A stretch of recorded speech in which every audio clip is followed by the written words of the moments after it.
Hi friends, నమస్తే. మీ శ్రీలహర్ అండి.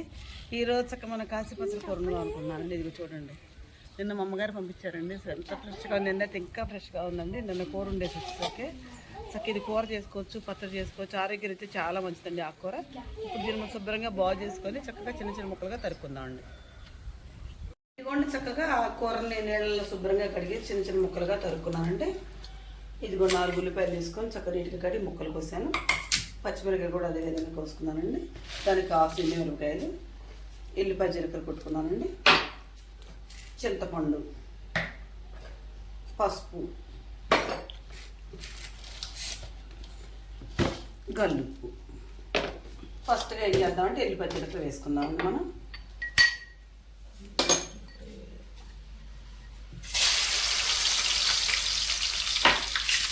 చక్కగా 4 ఎండుమిరపకాయలు వేద్దాం. ఇది చక్కగా దీన్ని ఏమంటారంటే పులుసు అంటారండి.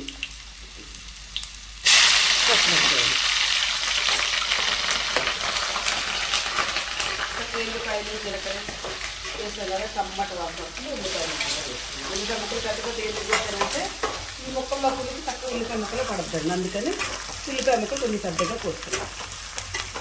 ఇది వేగిన తర్వాత అప్పుడు మనం కోసిన పప్పులతో ఇందులో వేసుకుందామండి. మనకు చక్కగా వేగిందండి. చక్కగా ఇప్పుడు దీన్ని కూర అంతా వేసుకుందామండి. ఎక్కువగా అనిపిస్తుంది కానండి, గిన్నెలో వేసిన తర్వాత 5 నిమిషాలు చూస్తే అడుక్కి వెళ్ళిపోద్దండి. తొందరగా మర్చిపోద్ది, ఆకుకూర కదా అని మర్చిపోద్ది. కానీ ఇది ఆరోగ్యం చాలా మంచిది, మోకాళ్ళకి చాలా మంచిగా ఉపయోగపడుతుంది అనేది. ఎందుకంటే చిగురు ఉంది కదా, పెద్ద పెద్ద హాస్పిటల్స్లో కూడా మోకాళ్ళకు సంబంధించి బచ్చల కూర ఎక్కువ వాడమంటారండి.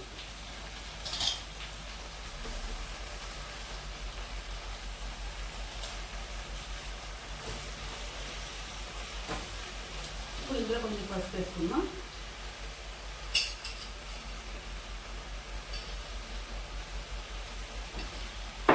కొద్దిగా గల్లుప్పు, వాటర్ ఉంది కాబట్టి గల్లుప్పు తీసేసుకుంటాం.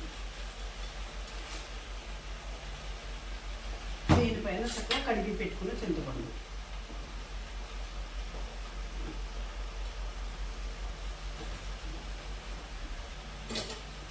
చక్కగా మూత పోసేసుకున్నాం అనుకోండి, మంచిగా చక్కగా ఇది అవుతుంది.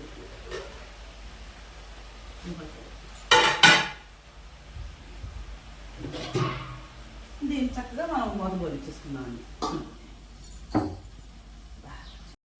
ఇది కూడా చక్కగా మూత పెట్టేసాక మూత తీసేద్దాం. ఎంత చూసారుగా మీరు, చూడండి ఎంతవరకు వచ్చింది, మగ్గిపోయింది చూసారా.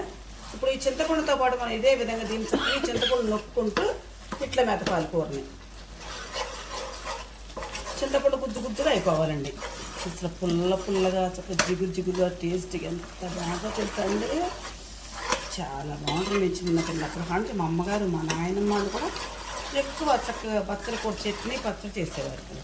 చట్నీ పులుసు పప్పులో కూడా వేసాడు కానీ తక్కువ అండి. అప్పుడు ఎక్కువ మామిడికాయలు దొరికే, పప్పులో ఎక్కువ శాతం వేసేవాళ్ళు అమ్మడికి ఆ మామిడికాయలు. ఇది మాత్రం పచ్చడి ఇట్లా ఈ కూర కూర చక్క పుల్ల కొంతగా పిల్లలు కూడా చాలా ఇష్టంగా తింటారండి.